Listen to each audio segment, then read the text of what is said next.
Es muy sencilla, la verdad. Dice, cuando observamos un árbol, lo identificamos con lo que vemos. Ya está.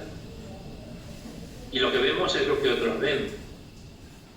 Y sin embargo, la clave de la innovación, a la que hacía referencia antes, la innovación de verdad, tiene que ver con lo que Schrödinger respondió una vez cuando le preguntaron qué era innovar. Entonces dijo Schrödinger, el autor de la ecuación de ondas, el gato de Schrödinger, físico, dijo, no se trata de ver lo que otros no ven, sino de pensar lo que otros no han pensado sobre lo que todos ven.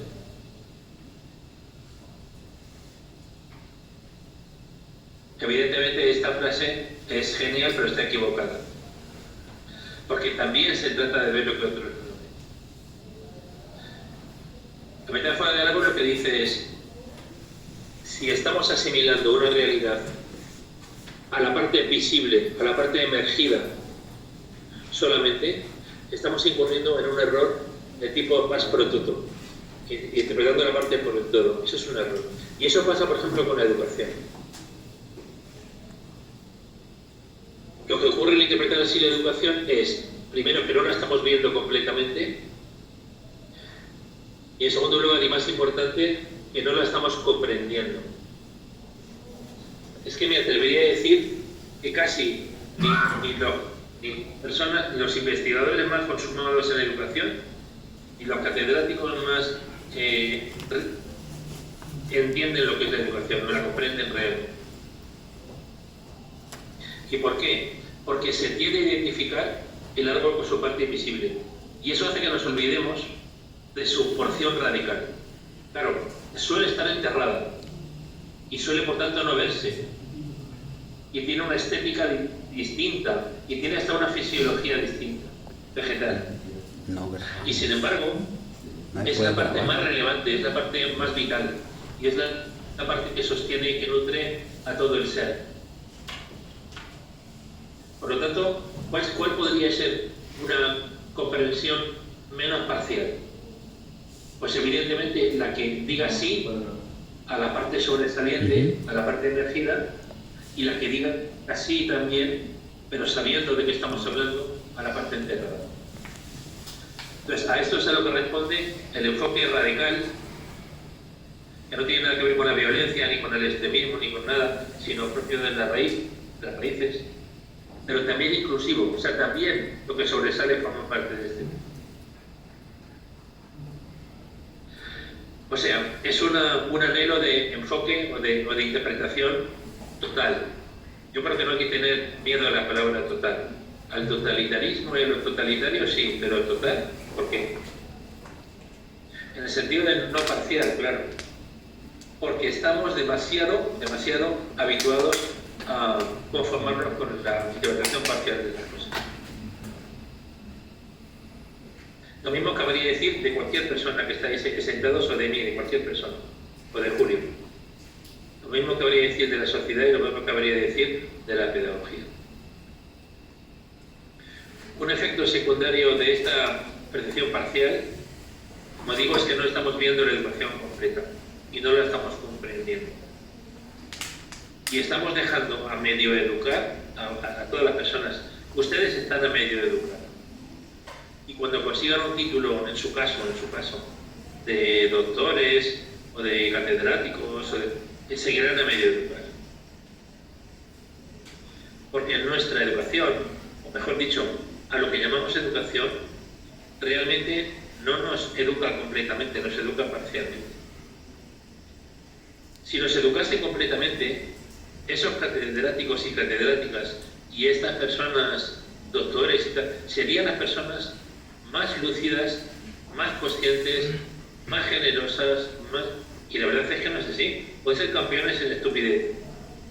Lo que significa que nuestra educación está dejando de hacer algo, no, está dejando de hacer mucho, y está dejando de ver mucho. Ver. Así empieza una obra de Teilhard de Chardin, El fenómeno humano, que dice ver, realmente todo consiste esencialmente en esto, ver más es ser más, decía él. Da la casualidad que ver, en griego, se traduce como theo. Es la palabra que define teoría. Teoría, teorein, teoreo, tiene que ver con ver, con contemplar, con ver bien. Y el problema que tenemos, esto es una hipótesis, obviamente, no tiene usted que creerme en absoluto, simplemente es objeto de una observación durante muchos años. El problema que tenemos es de tipo teórico, porque tiene que ver con el ver. Por ejemplo, por todas partes, a nivel internacional, se identifica educación con enfoque basado en competencias. Ustedes lo saben. Pues eso es un ejemplo de ver poquito. Porque reducir educación a competencias es una contradicción brutal. Eso es educación parcial, o ni siquiera habría que llamarlo educación. Hubo un autor de la época de Sócrates, discípulo de Sócrates directo, que fue Cebes, y Cebes hablaba de pseudoeducación en su tiempo. Y nosotros tendríamos quizá que hablar de pseudoeducación. Entonces, a la pseudoeducación se opone, obviamente, lo que podríamos denominar educación plena. O incluso educación sublime. Bien. Hace poco escribimos un articulito que está por ahí por internet, si les interesa, que decía, se titulaba ¿por qué la educación universitaria no es la educación superior? En absoluto. ¿Cómo va a ser educación superior? No, si ni siquiera es educación. No, la educación superior o educación plena o educación, como se quiera llamar, podría conceptuarse así. Vamos a dar un concepto ya. Y es muy novedoso porque este concepto no se ha dado antes. Sería la propia de una persona muy competente. Aquí tenemos la competencia, ¿vale? Lo primero incluso. Y a la vez muy consciente.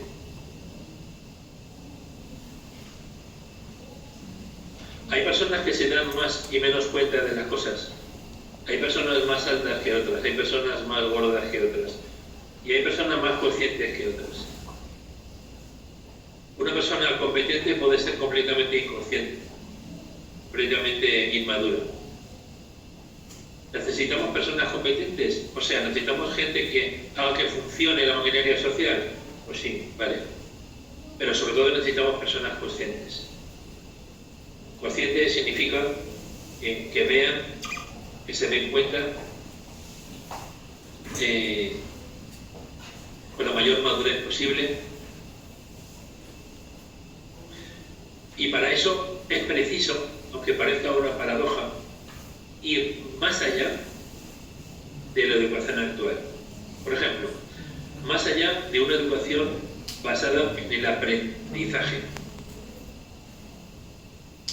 Nuestra educación está basada en el aprendizaje. Yo lo que digo es, ¿y por qué solo basada en el aprendizaje? Si solo a través del aprendizaje no se llega a la educación plena, es imposible. Aprender, ¿qué es? Adquirir significados, que pueden ser sentimientos, como ya decía Descartes, decía el sentimiento es una forma de conocimiento, y los griegos clásicos. Los procedimientos son también conocimientos, son significados. Las competencias, por supuesto, es una clase de conocimientos. Y está bien adquirir porque carecemos de muchas cosas. Pero hay algo que nuestra educación no ha visto y que sí ha visto la educación oriental clásica, a la que hicimos referencia antes. Y es que nos sobran muchas cosas. Una vez Krishnamurti, que es un autor que yo les recomiendo que lean o que escuchen en conferencias suyas, Jiddu Krishnamurti. Krishnamurti decía, estamos condicionados nacionalmente, estamos condicionados sexualmente, estamos condicionados cronológicamente, estamos condicionados religiosamente. Y decía, y hasta que no seamos capaces de diferenciar el ser del condicionamiento, ese ser no podrá razonar de forma descondicionada o de forma libre. Entonces, por ejemplo, hay algo que sobra y que habría que aprender a eliminar y no solo adquirir, que son esto de los condicionamientos, que elevados a un cierto nivel se transforman en fanatismos. Inmediatamente viene la violencia, etc. Y que la vida cotidiana está saturada de ello. Casi todo lo que hay que eliminar proviene del ego. El ego humano, se puede hablar del ego docente. Casi todos los errores de los profesores, casi toda la mala práctica proviene de su ego, del ego docente. Sobre el ego docente solamente hay un libro escrito, pero casi toda la mala práctica de los egos docentes proviene de esta instancia. Pero también el ego tiene mucho que ver con problemas, por ejemplo, a nivel social, o por ejemplo a nivel familiar o a nivel de pareja. Cuando ustedes tienen problemas con pareja, casi seguro que proviene del ego, o de uno, del otro, o de los dos. El ego, el egocentrismo, pero no estamos hablando de una característica del niño, estamos hablando de una característica del adulto. Si constructos importantísimos, como por ejemplo el ego, al que sí hizo mucho caso el Buda, y hablaba de eliminar, de perder, de soltar el ego no es el yo,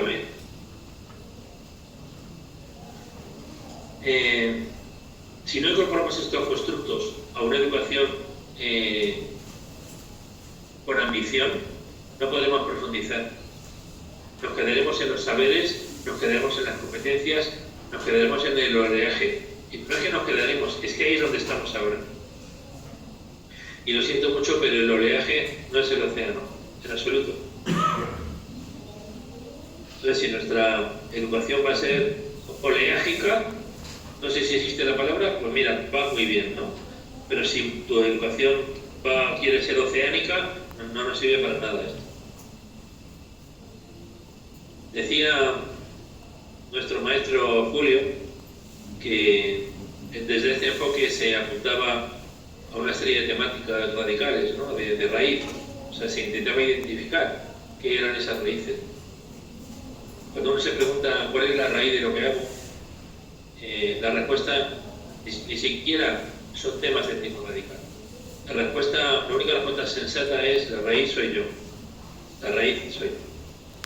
O sea, cuando hablamos de enfoque radical, estamos hablando de un enfoque educativo que debería comenzar en uno mismo. O sea, en mí, el primero, en cada uno de ustedes, el segundo, en Julio, debería ser. O sea, si nos dedicamos a hacer de todo, menos a formarnos en profundidad nosotros, tomando en consideración el ego, la conciencia y otros constructos, todo lo que hagamos va a estar mal. Y eso es un poco lo que está ocurriendo. En gran medida porque todos los organismos internacionales de educación, UNESCO, OEI, Alexo, OCDE, todos dicen que el niño es el centro de la educación. Eso es mentira. El niño es un centro de la educación, pero tú eres otro centro de la educación. La familia es otro centro de la educación. La escuela es otro centro. La ley orgánica de turno es otro centro. O sea, hay muchos centros. Pero si simplificamos la figura y creemos que el uno es el centro de la educación, por lo tanto nos dirigimos a él para educarle, ya estamos cometiendo un error. Y casi todo lo que hagamos será incoherente. Yo intento mostrar esto con una analogía. Cuando vamos en avión y hay pérdida de oxígeno y se caen las mascarillas y estás al lado de un nene pequeñito, de tu hermanito o de tu hijo o de... ¿Quién se pone primero la mascarilla que ha caído por pérdida de oxígeno? ¿Quién se la pone primero?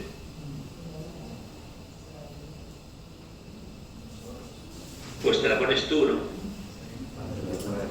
Porque si el nene es el centro y te diriges a él y se la pones, pues te desmayas y al final no la tienes ninguno. O sea, te ocupas de ti. Pues este es el enfoque radical. El enfoque radical te diría: colegas, es el momento de ocuparnos de nosotros. O sea, esto no es nada nuevo, en absoluto es nuevo. Esto es, como digo, el Buda y el otro y el otro. O sea, los grandes maestros de la historia siempre han coincidido en lo mismo. Ahora bien, nuestro maestro de referencia es Sócrates. Pero Sócrates tiene un problema. Y yo no he escuchado hablar de esto a filósofos, porque Sócrates está endiosado, está idealizado, el gran Sócrates. Igual que Darwin, que también es muy criticado. Pero pues Sócrates es un ser superficial. Y la enseñanza que desarrolló, basada en el saber y en los saberes, es superficial. Sócrates no profundizó en comparación con el Buda, claro, en absoluto. Si estamos siguiendo la estela de Sócrates, es lógico que acabemos con una educación basada en competencia. Pero si la referencia epistemológica fuera sintéticamente el legado de Sócrates, el legado del Buda, el legado de los maestros del Tao, por ejemplo, la referencia epistemológica que tendríamos para la educación sería muchísimo más potente. Y esto es un poco lo que intentamos normalizar en la mal llamada sociedad del conocimiento. Porque si estuviéramos en la sociedad del conocimiento, ese conocimiento se desearía, y no está claro que se desee. Entonces, como digo, Buda no trabaja la pérdida, el soltar, el perder, el eliminar. Y eso es justo lo contrario de aprender, que es adquirir y que es incorporar, porque te falta. E insisto, nos faltan cosas, pero también nos sobran cosas. Una educación que solo se base en el aprendizaje no llega nunca a la cima, no llega nunca a la educación, a la conciencia. Pues la conciencia requiere soltar y perder un montón de cosas. Cuando los animales, con los reptiles, por ejemplo, las serpientes, pierden la vieja piel, cuando pierden, significa que están creciendo. ¿Cuántas competencias están formuladas en términos de pérdida con la que se gana? Díganme ustedes cuántas están formuladas así. Ninguna. Todas están formuladas en términos de ganancia con la que se gana. O sea que tenemos, de momento, un segundo stage, que es el de pérdida, el de educación a partir de la pérdida, a partir del descondicionamiento, a partir de la eliminación, que no se están trabajando en las escuelas y en las universidades, y se está investigando en pedagogía y muchas cosas. Otro nivel de educación que ya deja atrás lo que estamos haciendo, porque lo que estamos haciendo en nuestra educación se podría asimilar a un nivel de condicionamiento, saber, aprendizaje, y ahí se queda. Pasamos a otro que es el de descondicionamiento, eliminación, desaprendizaje, incluso pérdida. Eso ya no se está trabajando, no se está trabajando.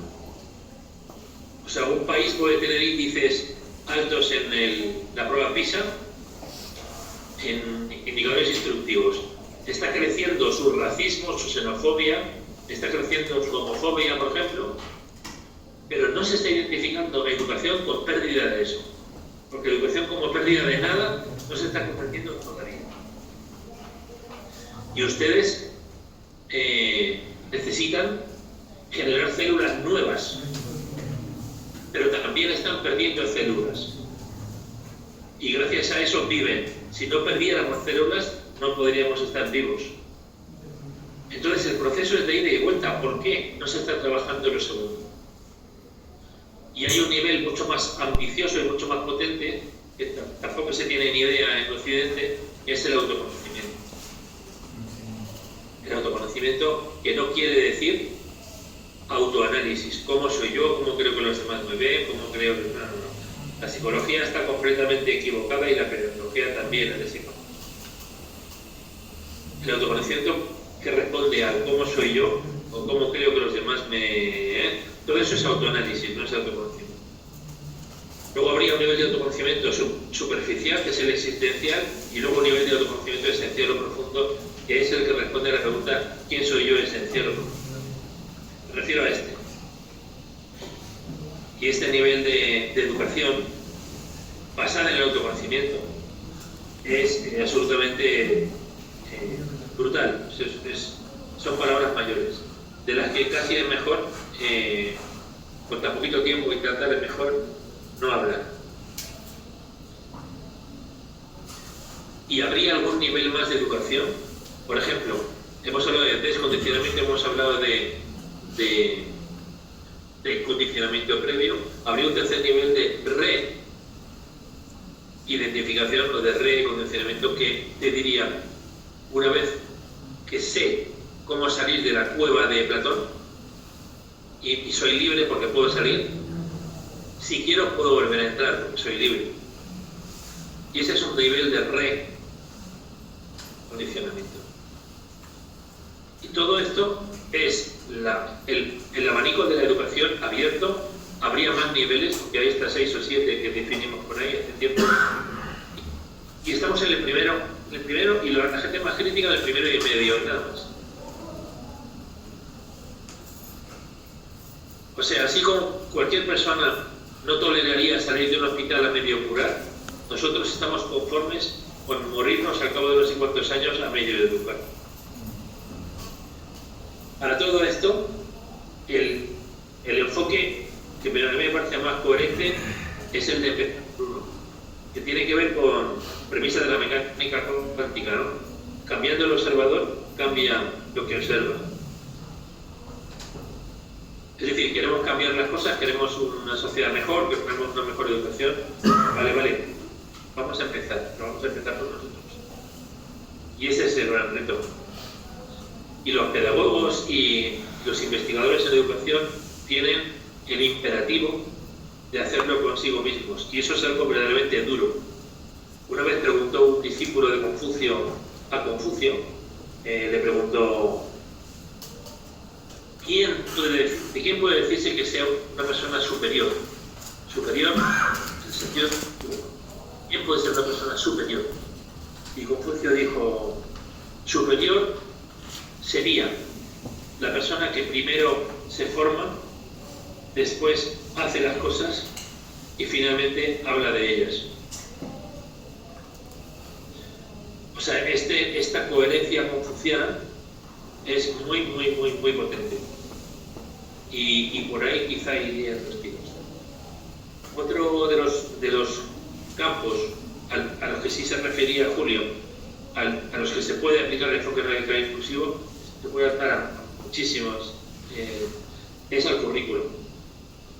Y el currículo, por ejemplo, el que ustedes tienen, el que yo tengo, el currículo normal de sistemas educativos globalizados,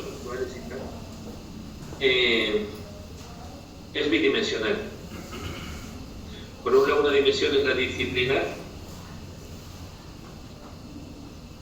y otra dimensión es la transversal.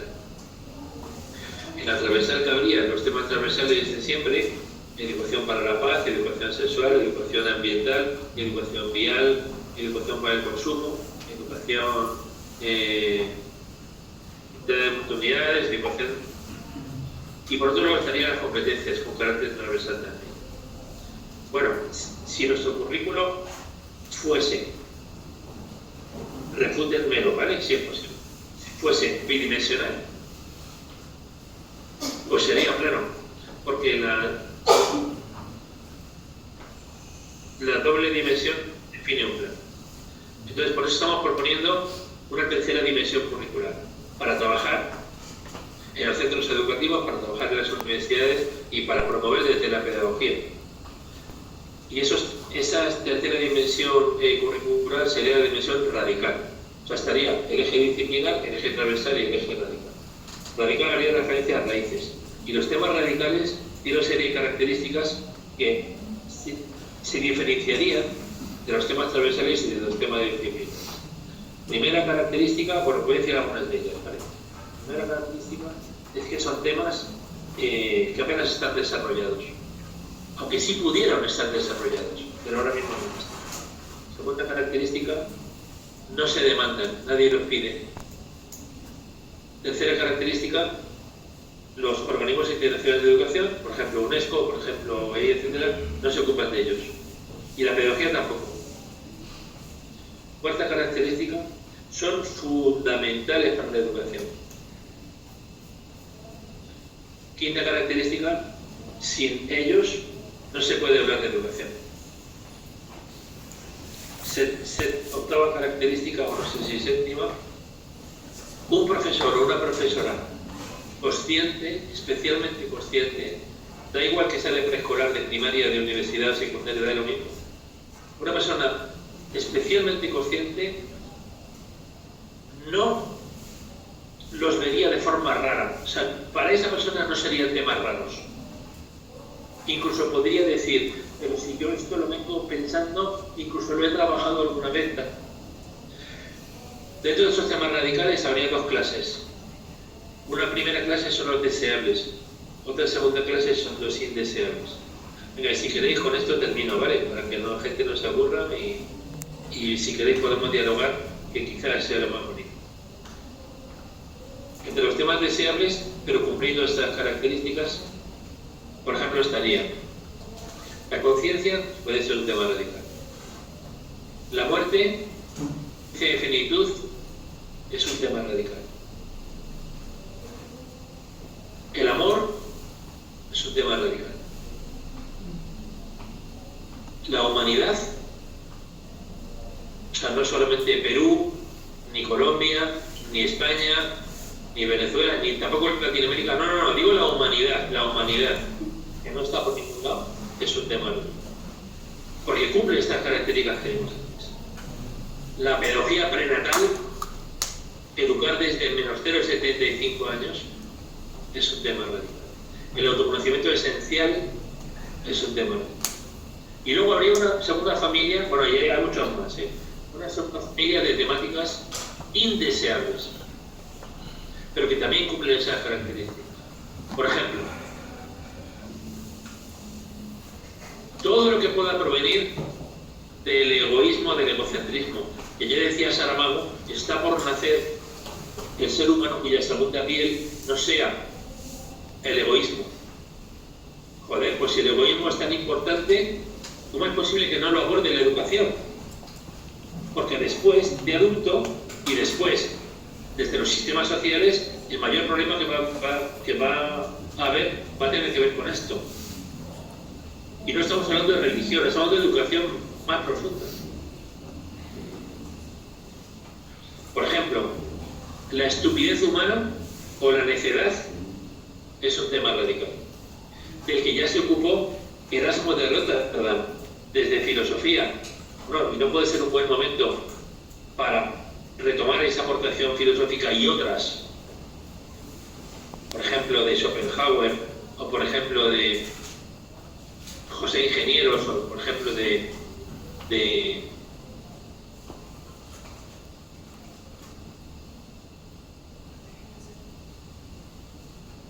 Nicolás Caballero y otros autores. ¿No se puede tomar eso y transformar la educación? Otro tema radical y indeseable es, por ejemplo, el adoctrinamiento, al que se llama educación, pero no lo es. Es un temazo, etcétera, etcétera, etcétera.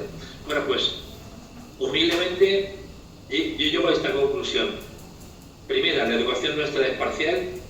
Segunda, se puede completar de forma compatible, perfectamente compatible, dando un salto en complejidad de conciencia.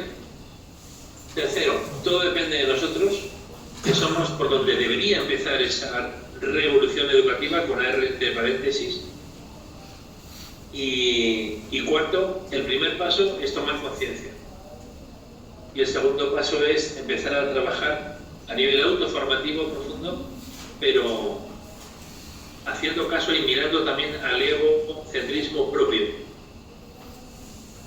que a veces se disfraza de conciencia. Y termino diciendo, dando un concepto de educación muy sencillo, desde el enfoque radical inclusivo, un concepto muy sencillo, que sería el tránsito del egocentrismo a la conciencia. Para mí eso es la educación. Es una evolución del egocentrismo a la conciencia. Si no dejas atrás el egocentrismo y acabas siendo una persona con grandes conocimientos pedagógicos, pero no has soltado ego,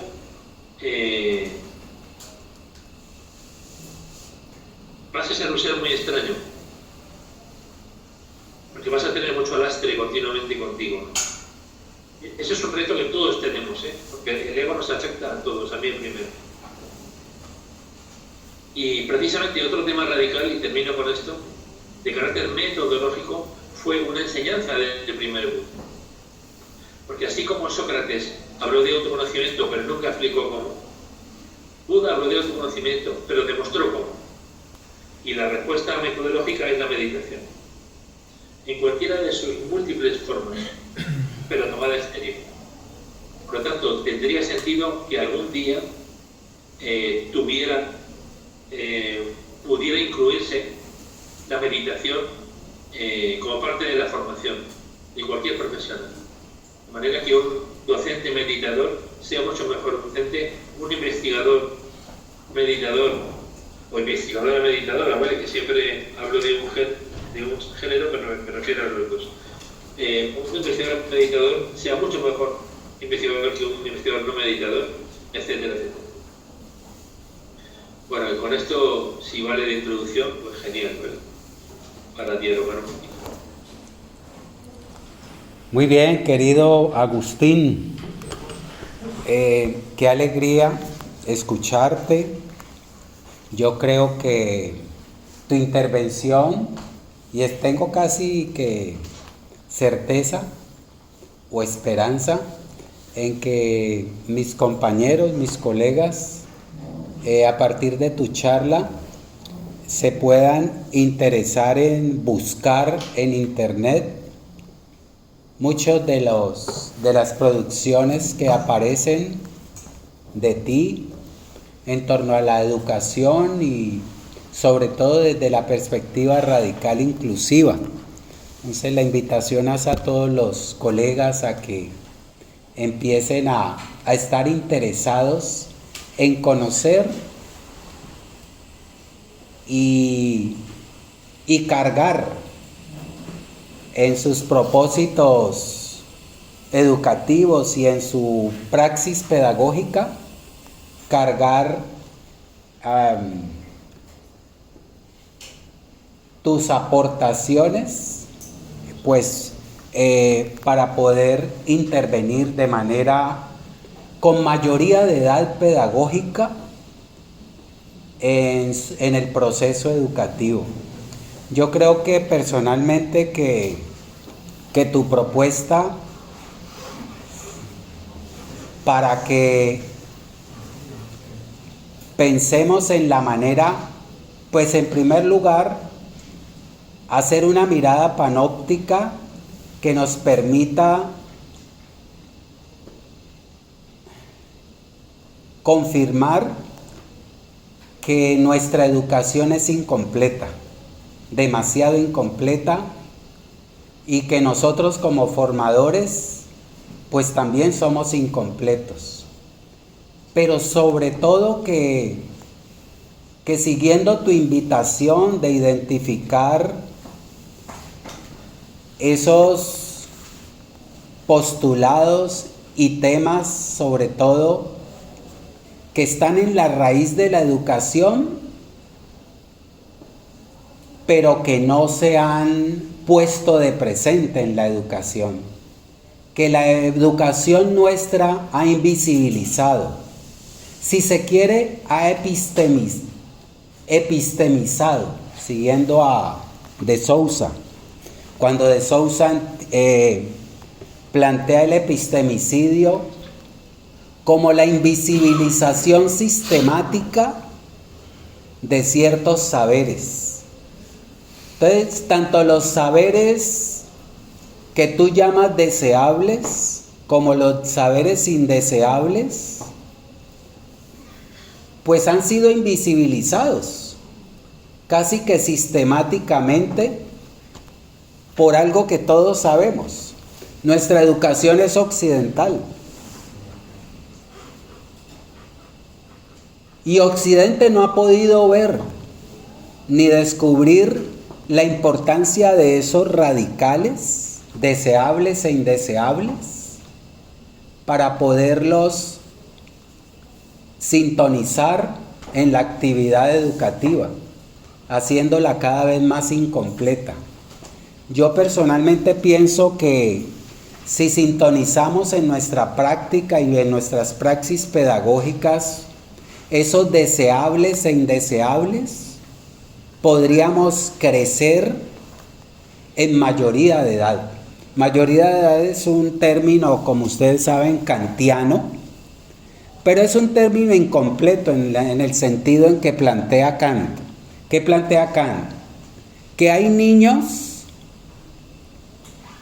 que han crecido más en mayoría de edad que los adultos, y que hay adultos que están en minoría de edad, porque para Kant la mayoría de edad se da cuando alguien posee o se esmera en tener conciencia, conocimiento consciente, capacidad de autonomía, de gobernarse por sí mismo y de tolerancia. Pero ese concepto de mayoría de edad es incompleto porque le faltarían más cosas, pero si nos atenemos a él, podríamos decir que nuestra educación está en minoría de edad. ¿Por qué? Porque se queda solo en conocimientos, pero niega la conciencia. Le hace falta generar oportunidades y capacidades de autonomía, como lo plantea Kant, y capacidad de tolerancia, que es otra característica que Kant le da a la mayoría de edad. Qué importante que es que cuando elaboremos planes curriculares, tratemos de sintonizar algunos de esos mínimos radicales que nos engrandecerían más a nosotros. Y la invitación tuya es a que primero los sintonicemos en nuestra propia vida. Radicales como cuáles: la capacidad de meditación, la capacidad de contemplación, la capacidad de observación, la capacidad de conciencia, entre muchos otros que tú planteaste, pero que también le apostemos a radicales erosivos para la vida humana, ¿no? Tales como los radicales que tú mencionas: el egocentrismo, ¿sí? La estupidez humana, los procesos de deshumanización. Entonces mi invitación es a que vamos leyendo más los materiales de Agustín para que reconozcamos cuál es la caracterización que él da a cada uno de esos radicales. Y nosotros mismos, de acuerdo con nuestras propias experiencias, tratemos de aplicarlos a nuestra propia vida, a nuestro propio hacer pedagógico, y luego podamos ser ejemplo de ello en nuestra práctica pedagógica. Porque educar pasa por enseñar, si se quiere, a partir del ejemplo. Yo quisiera abrir un poco el panorama para ver los compañeros qué opinan de tu exposición, qué aportes o inquietudes tienen al respecto. Entonces, quienes de ustedes quieran expresar alguna reflexión o plantear alguna inquietud o pregunta, pues yo creo que Agustín nos puede regalar unos 10 minutos más para ello. ¿Te parece, Agustín? Me parece estupendo, sí, gracias. A ver, colegas, miren algo importante de Agustín. Todos esos mínimos que encuentra Agustín han sido poco abordados por nuestra educación occidentalizada. ¿Cuándo en nuestra educación y en pedagogía trabajamos esos pensadores de Oriente, por ejemplo? Nunca. Entonces, ahí hay un ejercicio epistemicida en nuestros currículos y en nuestra educación, que siempre nos quieren presentar los pensamientos y las ideas pedagógicas de lo que Boaventura dos Santos denomina el norte global, Es decir, lo que viene de Inglaterra, lo que viene de Francia, lo que viene de Alemania, lo que viene de Italia y lo que viene de Estados Unidos. Todo ha habido es una colonización epistemológica de nuestras propias prácticas educativas. Adelante pues, colegas, ¿quién de ustedes se atreve?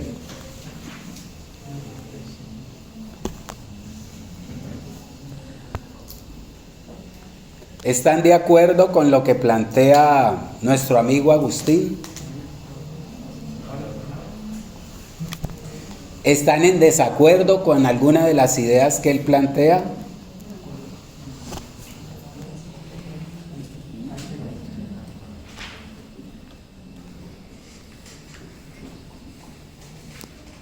Yo quisiera aportar, hay una postura que plantea el profesor Agustín. Perdón, ¿lo escuchas, Agustín? ¿Escuchas aquí al colega? Sí, más o menos, sí. Sí. Hay una posición interesante que usted plantea acerca de cómo se está basando la enseñanza y la educación en las competencias, ¿cierto? Y que de esa manera usted la llama incompleto.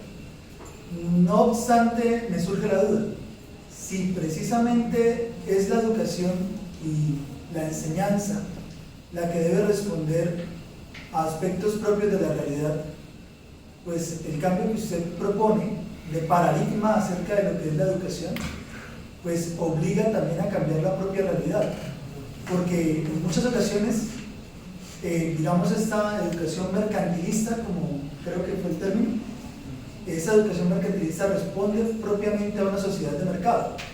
Entonces, ¿de qué manera usted la abordaría para el cambio de esa realidad, aparte de la formación consciente propia de nosotros como educadores?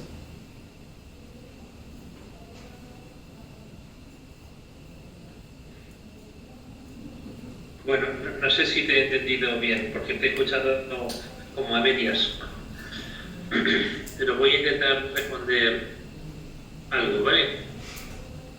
Bueno, jugamos con metáforas, ¿vale? El mercado necesita manzanas y quiere que el árbol, nosotros que podemos ser como árboles, produzcamos manzanas. Y eso es educación basada en competencias, o sea, quiere que funciones y que no seas en ningún caso disfuncional. Y por eso quiere que seas muy competente y ya está. No hay mala intención en ello. Es que simplemente, como tú dices, pues se hipertrofia la realidad de que estamos en una sociedad de mercado y los sistemas viven de ello. Y la economía, pues, es lo que le da la vida a estos sistemas. Yo lo que digo es lo siguiente, también, además de, o sea, lo que intento es no caer en un estigma dual, del que ya previno de forma no original, porque lo han dicho muchísimos antes, pero John Dewey lo dijo, ¿no? John Dewey dijo, al sistema no le gusta pensar dualmente. Entonces, como yo oponga la propuesta radical a la competencial, pues no avanzamos, porque es más de lo mismo. Más conflicto, más oposición, y yo intento trabajar en clave de síntesis, o sea, en clave de complejidad. Y la síntesis engloba la tesis y la antítesis, de forma armónica, si es posible. Pero yo lo que digo, que dé más frutos el árbol, bien, pero que las raíces del árbol sean más largas y más fuertes también. Porque si no son largas y fuertes, el ser es muy inestable. Y nosotros, en tanto que árboles, como si fuéramos, somos seres muy inestables. Y tenemos la mochila muy alta y el centro de gravedad muy alto. Y el tomar el centro de gravedad muy alto porque la educación es eminentemente exterior y exteriorizante. Y en esto tampoco hace caso a Sócrates, porque Sócrates decía a los jóvenes, buscad en vuestro interior, o sea, interiorizaros. Y hoy la gran invitación múltiple, poliédrica, es a exteriorizarnos y es salir de nosotros mismos. Y tenemos recursos y tenemos sido 14.000. Y lo raro es precisamente lo contrario. O sea, el mal hábito es ese, ¿no? El mal hábito, aplicado a lo que nos ocupa, podría ser leer sobre temas radicales, profundizar en ellos, y hay que aplicarlos rápidamente. Bueno, si hacéis eso, os estáis equivocando, porque eso precisamente es lo que hemos dicho que no hay que hacer. En esta sesión hemos dicho que no hay que hacer eso. Lo que hay que hacer es, si eliges un tema radical, por ejemplo, la muerte y la finitud, para entender la educación para la vida, incluyendo la muerte y para una vida más consciente, pues entonces coge la muerte, profundiza en el tema de la muerte y de la finitud, interiorízala, elabórala, transfórmala, y cuando seas muy consciente de eso, y solo entonces atrévete a enseñarla. Pero no antes de tiempo, ¿sabes? Entonces, yo quiero que mis hijos sean gente competente, pero quiero que sea gente consciente y que se dé mucho cuenta de las cosas. Y no sé vosotros lo que querréis, pero creo que son opciones completamente compatibles y que la línea de la conciencia no es asimilable en absoluto por toda la teoría de la competencia, pero en absoluto. Entre otras cosas porque son temas radicales, o sea, son temas no demandados. Es que no se demanda gente consciente. ¿Por qué? Porque son temas radicales. Y aprovecho por si alguna persona, no sé, a lo mejor una o dos personas, les ha resultado inquietante o interesante, ojalá pueda resultaros incluso útil, sería la gran palabra, útil con mayúscula. Os digo en dónde podéis encontrar, por ejemplo, trabajos con este enfoque y un par de temas radicales especialmente desarrollados. ¿Vale? ¿Dónde se puede encontrar trabajos sobre este enfoque desde hace ya muchos años? Pues hay una página web que se llama Radical e Inclusiva. Ahí. Tú pones en el Google Radical e Inclusiva, en femenino, y ahí tienes la página. Y luego, hay dos temas radicales especialmente desarrollados. Uno es www.pedagogiadelamuerte.com. Para el tema de la muerte, la verdad es que somos uno de los pioneros en España en desarrollar esto y en Europa también. Y bueno, pues llevamos mucho recorrido con ello. Y también os tengo que decir a nivel existencial y útil y práctico, por ejemplo, en estos 2 últimos años, pues si no hemos publicado 6 artículos JCR con este tema, no hemos publicado. Mira, que es que es una temática hacia la que hay interés científico. Y igual hacia cualquier tema radical. Otro tema radical que tenemos bastante desarrollado es el de pedagogía prenatal.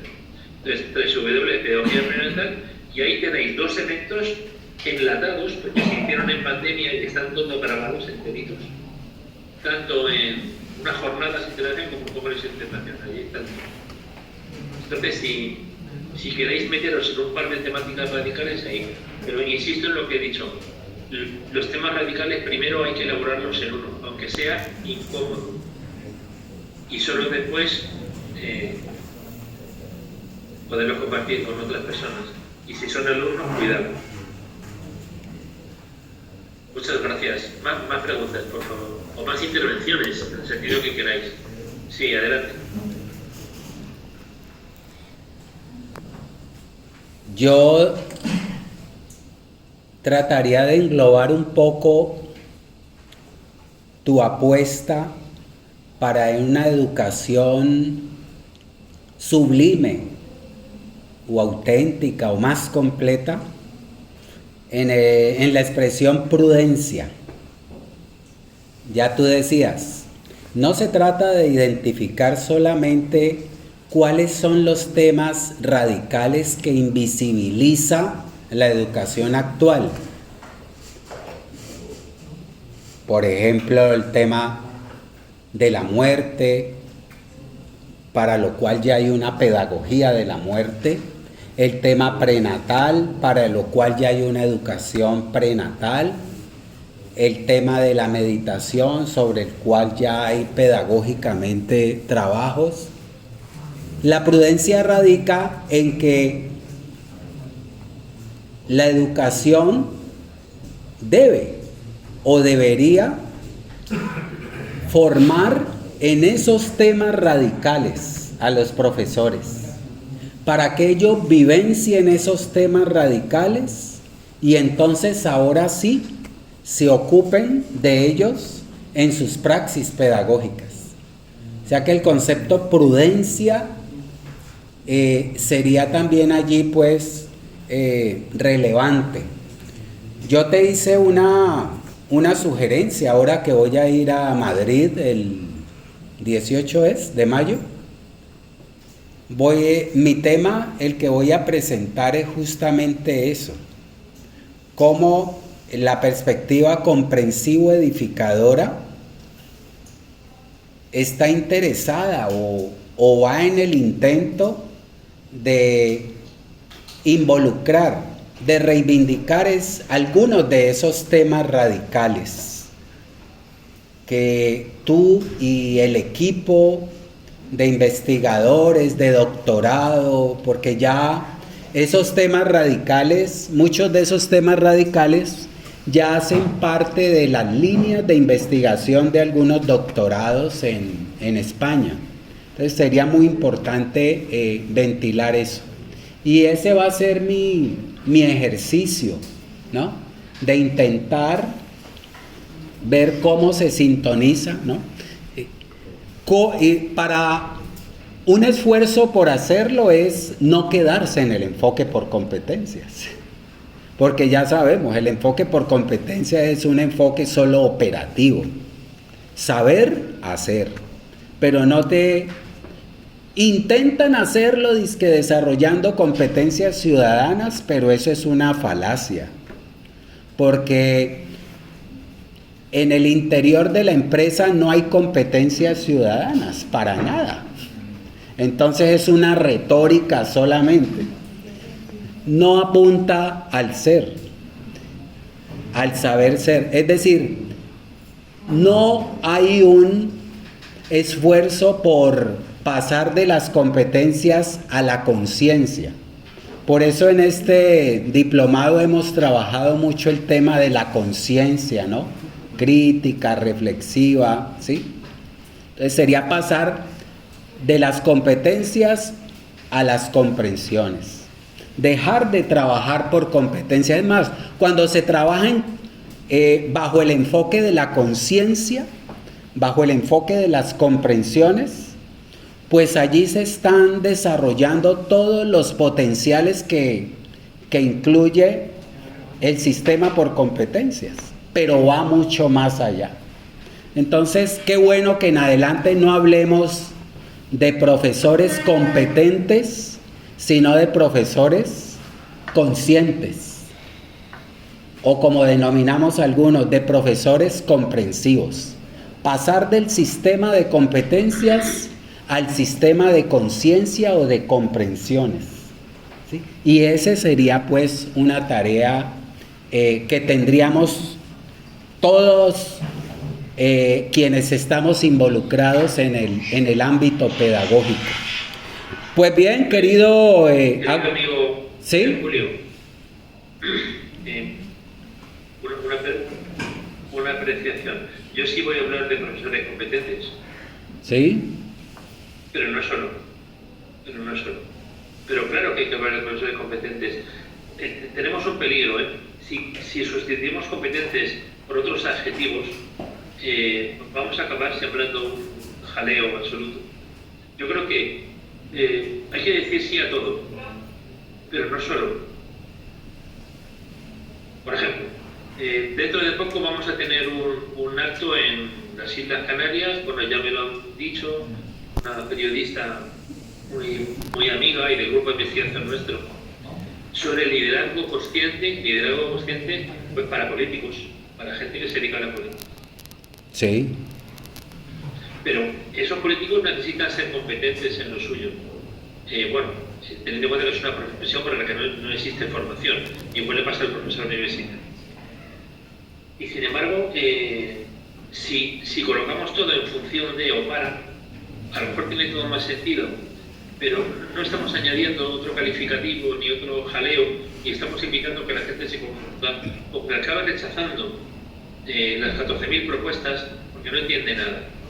Y por lo tanto, yo creo que como estrategia del cambio, precisamente, pues vamos a hacer ese cambio o intentarlo, pero por convicción experimental, o sea, porque se vea que tiene algo sentido. Pero hay que tener mucho cuidado con mover demasiado rápidamente los calificativos, los adjetivos, los vocablos, porque entonces no nos va a acabar entendiendo nadie. Vamos a distanciarnos de la realidad, ¿eh? Me parece, ¿eh? Yo a veces lo siento así. Mira, había un compañero al fondo de la derecha que había levantado la mano antes. Acá hay un... ¿Sí? ¿Colega? Cuando parte usted de cómo eliminar el ego, pues desde la educación, porque ya viene como que esa problemática presentándose desde hace rato, y teniendo en cuenta que pues que ese ego viene como con el condicionamiento social actual, pues, y cultural, entonces es cómo abordar, como eliminar ese ego desde la educación, si viene pues condicionado de manera social. Sí, vamos a ver, hay muchos autores que dicen que la nuestra es una sociedad X, Y, Z, K. Yo desde el año 92-93 concluí con lo siguiente: si nuestra sociedad tiene un calificativo, que puede tener varios, pero uno de ellos es la sociedad del egocentrismo. La nuestra es la sociedad del egocentrismo. ¿Y por qué? Vamos a decir por qué. Porque está compuesta por sistemas, ¿verdad? Sistemas. O sea, está compuesta como por piezas de puzzle. Sistemas nacionales, sistemas culturales, sistemas de todo tipo. Y a cada uno de esos sistemas lo que le ocurre es que lo primero que quiere es no morir como sistema, sino sobrevivir. Lo segundo, desarrollarse. Y lo tercero, incluso expandirse, ¿no? Pues todo eso depende del ego, se basa en el ego y tiene el ego como motor. Y se puede simplificar en algo así como primero lo mío, luego yo, después los míos, después los que nos apoyan, luego nosotros y sobre todo finalmente yo. Y ese es nuestro mundo. Y nuestro planeta Tierra es un planeta de egos personales y de egos sociales, y de eso se dio cuenta el Buda y dijo: es que ese es el gran problema del ser humano y todos los grandes errores humanos, pero por favor intentad meditarlo y experimentarlo. Casi todos los errores humanos provienen del ego. Da la casualidad de que el ego, el egocentrismo, es una abreviación de egocentrismo, es la característica de la inmadurez. Si esto fuera cierto, la gran característica del ser humano, como miembro de un planeta Tierra, sería la inmadurez. Y a mí me parece, y he escrito por ahí, cosas como la siguiente: estamos con grandes poblaciones de adultos que responden a patrones de tipo adolescente y preoperatorio. O sea, si algo existe en este planeta Tierra es grandes masas de adultos que no han crecido. Mentalmente no deben tener más de 12 años. Y es posible que en esta aula que estoy viendo haya alguien así. Y es posible que quien les habla sea un ser inmaduro. No es posible, no es seguro. Yo soy consciente de mi inmadurez y la tengo. No sé si ustedes se pueden considerar gente madura o si Julio se puede considerar gente madura. Pero por ahí empezaríamos a trabajar el tema radical desde nosotros. Tenemos que trabajar la ignorancia, tenemos que trabajar la inconsciencia y tenemos que trabajar la inmadurez. Pero la propia, no la de Putin, no, la nuestra. Y a partir de ahí todo tendrá un sentido. Entonces, para poderlo trabajar, yo sí leería. Pasa que leería sobre el ego humano. Sobre el ego humano, que yo sepa, hay 2 libros escritos, que yo sepa. Uno lo escribió Oso, 2004 por ahí, y otro es uno mío del 97. Pero en la página Radical Inclusiva hay materiales sobre el ego. El ego en el sentido que no es el de la psicología occidental, por eso no le remito. Y a lo mejor le resulta útil, ¿no? No es la herencia de Freud, sino que tiene que ver con el ego, la acepción del Buda. Y vendría a decir que el ego es la parte inmadura del yo, y que todos nosotros somos muy egocéntricos, todos nosotros.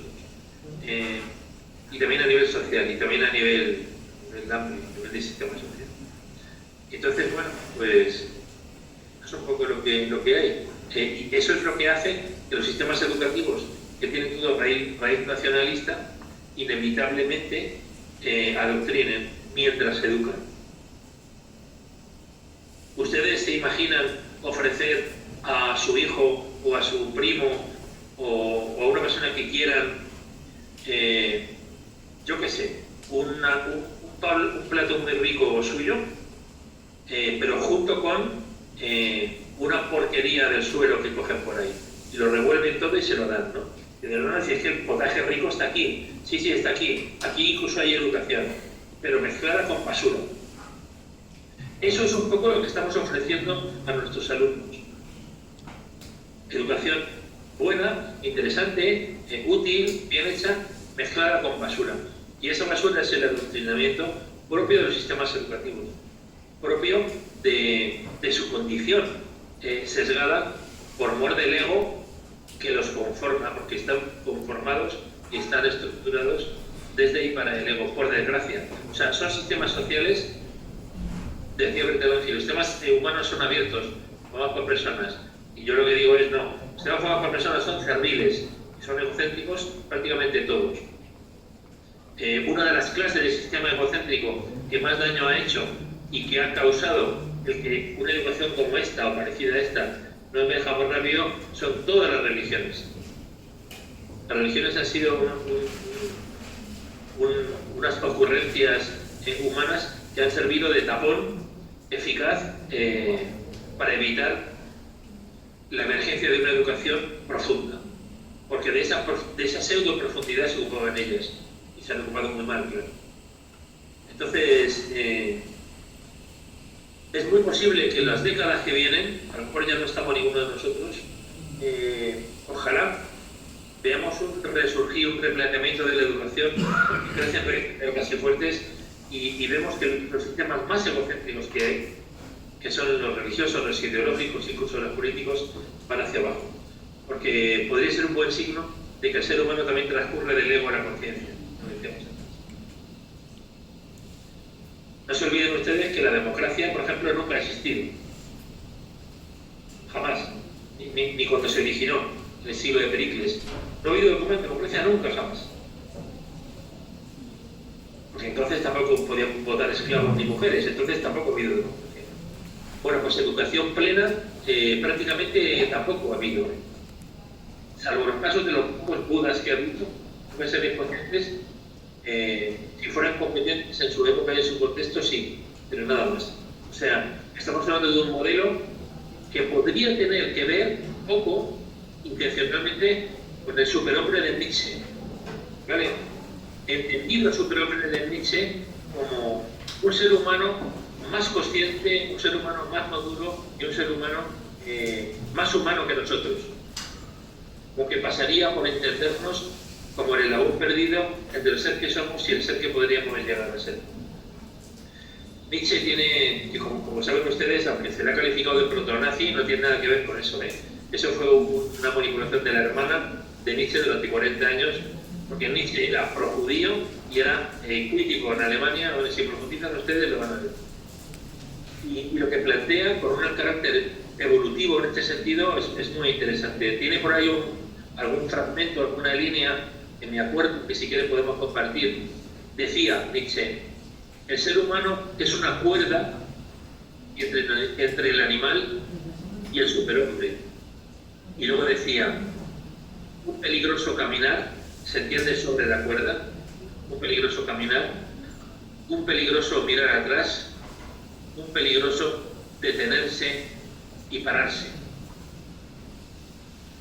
Y luego decía, el ser humano es más un crepúsculo que un amanecer. Bueno, estamos en un proceso evolutivo, en donde no hay claramente un antes y un después, pero se trata de que nuestros hijos y nuestros nietos sean mejores que nosotros. Y para eso, a lo mejor, no solamente necesitamos que sean más competentes, tendrían que ser más conscientes, porque un competente consciente, es de lo que estamos hablando, ¿cómo se va a preferir a un competente profesionalizado? Bueno, sabemos quién lo preferiría, pero la gente de pedagogía, la gente de educación, la gente de teleología orientada a la formación, no podemos preferir más que lo más completo y lo más complejo, me parece a mí. Pues yo creo que no nos contradecimos, Agustín. Sí. Yo insisto en que nuestra educación no puede estar basada exclusivamente en el sistema competencial, por las razones que tú aduces, porque le interesa formar más competentes, entendiendo por competentes profesionales capaces de apropiarse de la información y de usarla en contextos, y eso es importante, pero no forma competentes comprensivos, competentes conscientes. Por esa razón, yo pienso que es necesario ir más allá del sistema competencias, superarlo. Superarlo no quiere decir desecharlo, es ir más allá, que no, ¿por qué? Porque es incompleto, suficiente. Ir más allá aún buscando un saber hacer siendo, lo que llamaban algunos colegas esta mañana, ¿no? Pasar del sistema que reivindica la egolatría, el egocentrismo, que promueve el tener, para pasar a un sistema que promueva más el ser. Por esa razón hay competentes incomprensivos. Entonces, cuando hablamos de un sistema más basado en comprensiones, es ir más allá de las competencias, porque el comprensivo también es competente, pero un competente consciente, que sabe reflexionar durante todo el proceso de adquisición de competencias, pero usa esas competencias reflexivamente en razón de fortalecer sus propios proyectos de vida, pero también proyectos de vida sociales, cósmicos, bueno, lo que se quiera. En todo caso, aquí en lo que más estamos de acuerdo, al menos en mi caso, es en la necesidad de una educación más consciente. Una educación más consciente que reivindique, digamos, la conciencia reflexiva y también la conciencia hacedora y la conciencia basada, que se acompañe de obras de vida. Yo creo que haría más consciente, como tú también lo planteas, más completa la educación. Entonces, creo que nos hace falta es eso, querido Agustín, entregarnos más a la tarea de concientizarnos, de sintonizar, de vivir, de aprender más en la conciencia, y luego sí entregarnos pues a la tarea de concienciar sin adoctrinar, porque el sistema competencial es adoctrinante. Y cuando algo es adoctrinante, cuando no se forma en la conciencia, cuando no da lugar a la conciencia crítica, a la conciencia comprensiva, a los diferentes niveles de conciencia.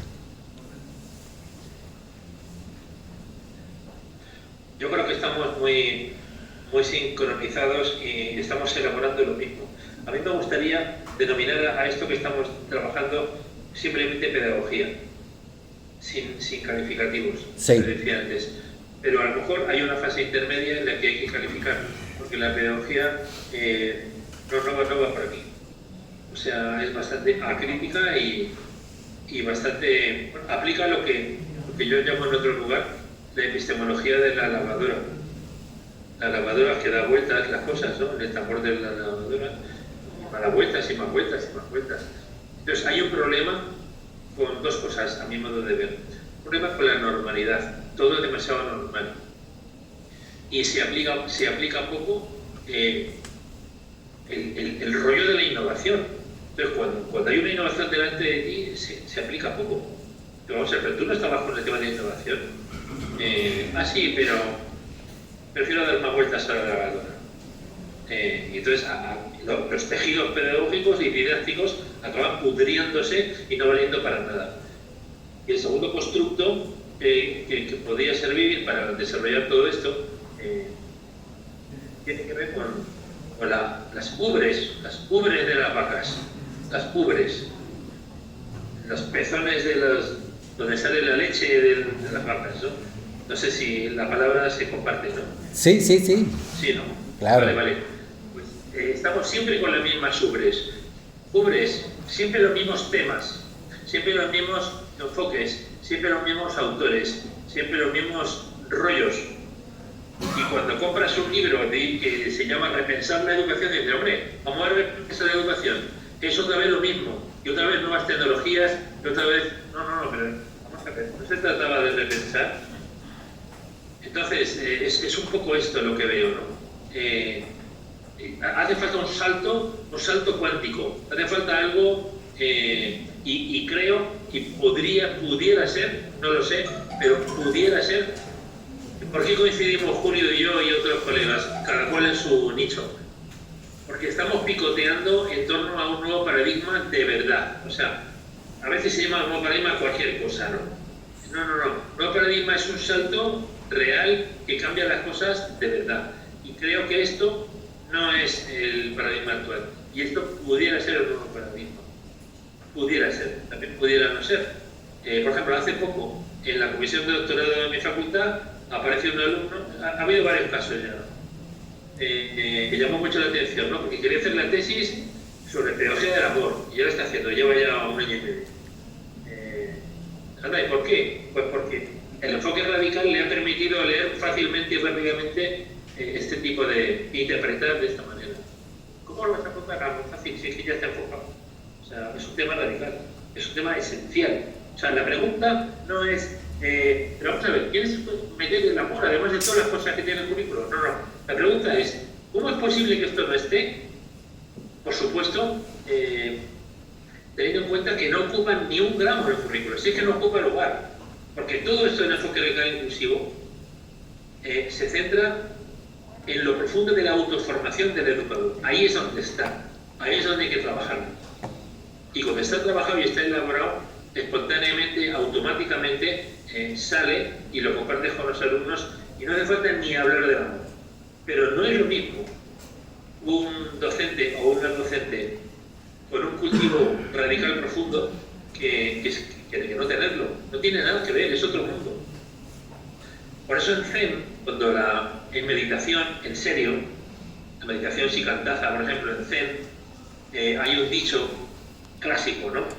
Se dice, cuando el discípulo empieza a practicar meditación Zen, los ríos son ríos y las montañas son montañas.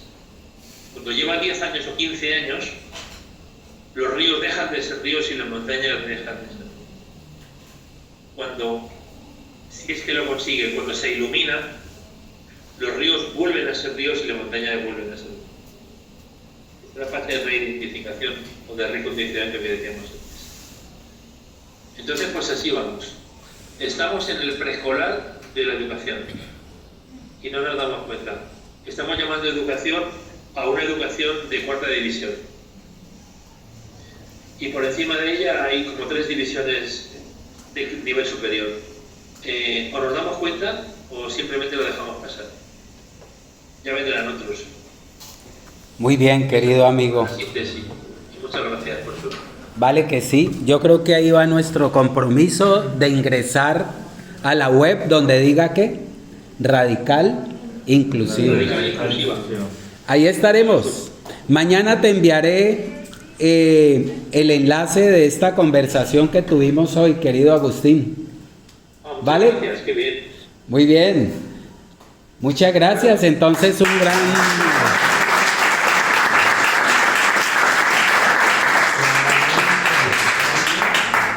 No hubo necesidad de que yo pidiera aplauso. Muchas gracias, querido Agustín. Y hasta pronto. Vale. Hasta pronto. Un abrazo. Hasta luego. Gracias. Un placer. Vale.